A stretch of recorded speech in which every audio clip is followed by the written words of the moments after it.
சிவா திருச்சிற்றம்பலம். தென்னாடுடைய சிவனை போற்றி, எந்நாட்டவர்க்கும் இறைவா போற்றி. நமச்சிவாய வாழ்க, நாதன் தாள் வாழ்க, இமைப்பொழுதும் என்னெஞ்சில் நீங்காதான் தாள் வாழ்க.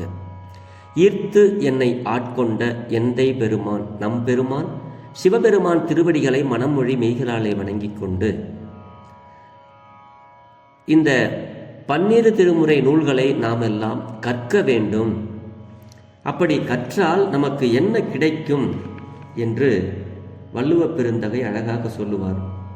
அதுபோல இம்மையே தரும் சோறும் கூரையும்ங்கிறாரு. இந்த பிறப்பில் நமக்கு தேவையானவற்றை தரும், மறுமைக்கும் இன்மைக்கும் நமக்கு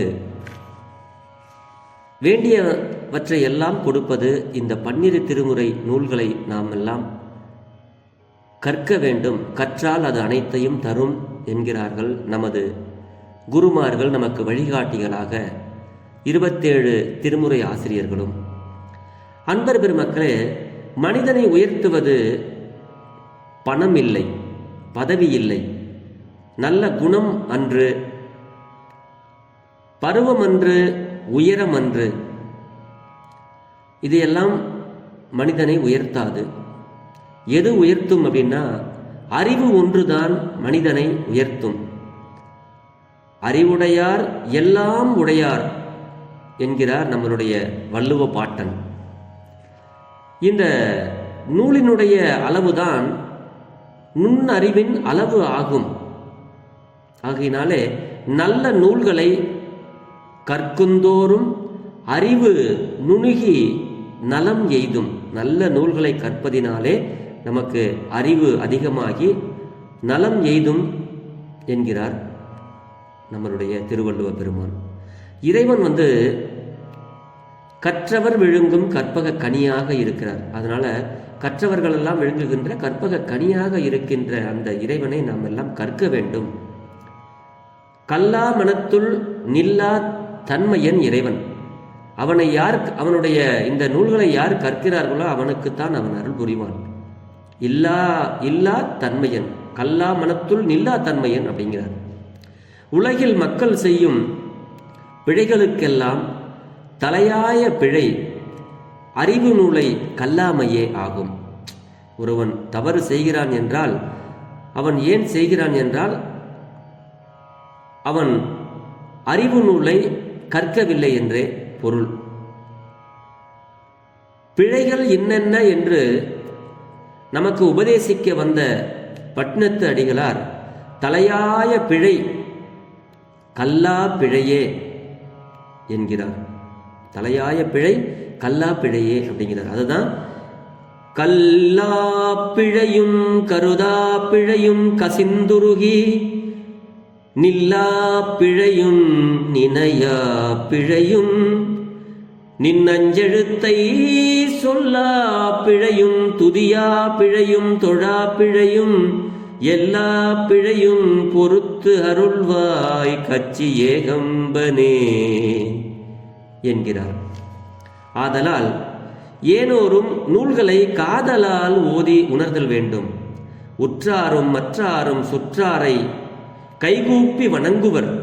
ஒருவன் நல்லா படித்து நல்ல அறிவுடன் இருக்கிறான்னா அவனை உற்றாரும் மற்றாரும் கற்றாரும் கைகூப்பி வணங்குவார். கற்றோருக்கு சென்ற இடமெல்லாம் சிறப்பு என்கிறார் வள்ளுவப் பெருந்தகை. கல்லாதவனை இல்லாலும் எள்ளுவாள். ஒருவன் சரியாக படித்து அறிவோடு இல்லை என்றால் தான் கட்டிய மனைவி கூட நம்மளை கேலி செய்வாள் என்கிறார். கல்லாதானை இல்லாலும் எள்ளுவாள், நம்மளை மதிக்க மாட்டாள் அப்படிங்கிறார். உடம்பை வளர்ப்பதற்கு உணவு இன்றியமையாதது. அதுபோல உயிரை வளர்ப்பதற்கு ஆன்றோர்களினுடைய அறிவுரை அவசியமாகும். தான் கற்ற நூல் அளவே ஆகுமாம் நுண்ணறிவு என்பது ஔவையார் திருவாக்கு. வானத்தில் உள்ள மரத்தின் கோணலை நீக்குவது பஞ்சு நூல். அதுபோல நமது மனதில் உள்ள கோணலை நீக்குவது எது என்றால் தேவாரம், திருவாசகம் என்னும் 12 திருமுறைகளே ஆகும். செடிகளை தண்ணீர் விட்டு வளர்ப்பது போல நமது உயிரை 27 அடியார்களும் மற்ற ஔவையார், அருணகிரி சுவாமிகள் இந்த பாடல்களால் அடிக்கடி நாம் உயிருக்கு தண்ணீர் ஊற்று வளர்க்க வேண்டும். பசு தன் கன்றுக்கு பால் ஊட்டுவது போல நம்முடைய அருளாளர்கள் இறைவனிடத்தில் தாம் பெற்ற அருளை, அறிவு செல்வத்தை மனித குலத்துக்கு வற்றாத தங்க சுரங்கம் போல நமக்கு தத்துவ முத்துக்களை வாரி தந்து இருக்கிறார்கள். ஒரு மருத்துவமனையில் மருத்துவர் தங்கி இருப்பதன் நோக்கம் என்ன அப்படின்னா, அந்த மருத்துவமனையில் உள்ள பிணியாளர்களின் பிணிகளை போக்குவதே ஆகும். அதுபோல இறைவன் எல்லா உயிர்களிலும் தங்கி அந்த உயிர்களினுடைய பிறவி பிணியை போக்குகின்றார். இதைத்தான் பரஞ்சோதி முனிவர் உள்ளோடு புறம் கீழ் மேலாய் உயிர்தொறும் ஒளித்து நின்ற கல்வன் என்கிறார். இங்கனம் இறைவனை எங்கும் இருப்பினும் ஞானிகள் திருவுள்ளத்திலும் திருக்கோயில்களிலும் சிறப்பாக விளங்கி தோன்றுகின்றார் இறைவன். ஏனைய இடத்தில் இறைவன் மறைந்திருக்கின்றார். அதுதான் மாணிக்க வாசகர் ஓராதார் உள்ளத்துள் ஒளிக்கும் ஒளியானே அப்படின்னு சொல்றார்.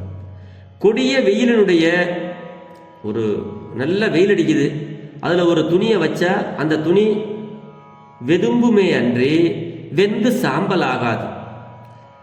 அப்படி சூரியகாந்த கண்ணாடிய வெயில்ல வைத்து அதற்கு கீழே வரும் மற்றொரு வெயிலின் துணியை வைத்த உடனே அந்த துணி சாம்பலாகிறது, நெருப்பு பற்றுகிறது, விடுகிறது.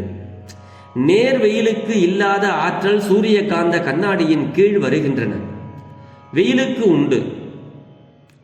அந்த காந்தத்தினுடைய கண்ணாடி எப்படி இழுத்து ஓரிடத்தில் கொடுக்கிறதோ, அதனால் திருக்கோயில் என்பது அதுபோல எங்கும் நிறைந்திருக்கின்ற அந்த சக்தியை இழுத்து நாம் திருக்கோயில்களுக்கு செல்லும் பொழுது நம் மீது அதை பரவ செய்கின்றன. அதனால் திருக்கோயிலில் வழிபாடு இன்றியமையாததாகிறது.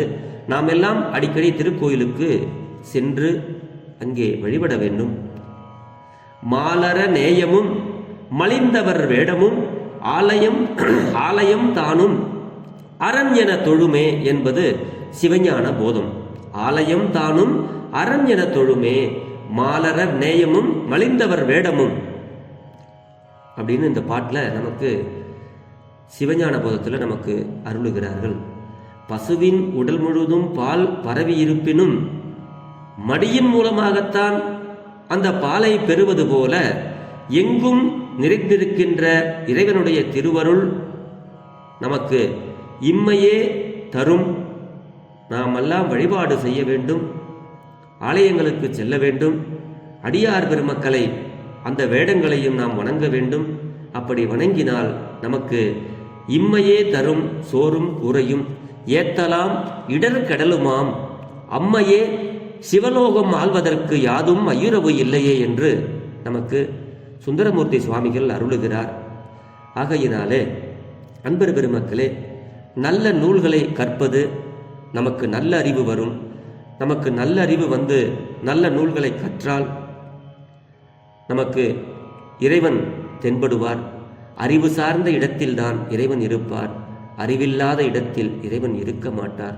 அவனை தியானிப்பவர்களுடைய உள்ளத்தில் இருப்பார். அவனை நினைப்பவர் மனதில் கோயில் கொண்டு இருப்பார். அடியார்களை வணங்குவதும் அரண் இருக்கும் சிவாலயங்களுக்கு சென்று வழிபாடு செய்வதும் நமக்கு வாழ்க்கையில் இன்றியமையாததாகிறது. ஆகையினாலே நல்ல நூல்களாகிய 12 தமிழ் வேதங்களை நாம் கற்று அவன் அருளை பெற்று நாளும் வளமுடன் வாழ்வோம் என்று சொல்லி பெரும்பற்ற புலியுரானை பேசாத நாளெல்லாம் பிறவா நாளே என்ற அருள் சிந்தனையை நிறைவு செய்கிறேன். ஜெர்மனியில் இருந்து சிவபாலா. குறைவில்லாத உயிர்கள் வாழ்க, மேன்மைகொள் சைவ நீதி விளங்குக உலகமெல்லாம், இன்பமே என்னாலும் துன்பமில்லை. ஆலவாய் சிவனடியே சிந்திக்க பெற்றேன் நானே, ஆழ்க தீயது எல்லாம் அரண் நாமமே சூழ்க, வையகமும் துயர் தீர்கவே. எல்லா உயிர்களும் ஈசன் அருளை பெற்று இன்பமுடன் வாழ எல்லாம் வல்ல பரம்பொருளாய பரமேஸ்வரனிடம் விண்ணப்பம் செய்து வேண்டிக் கொள்கிறேன். அடியாருக்கு அடியேன். சிவபாலா. சிவா திருச்சிற்றம்பலம்.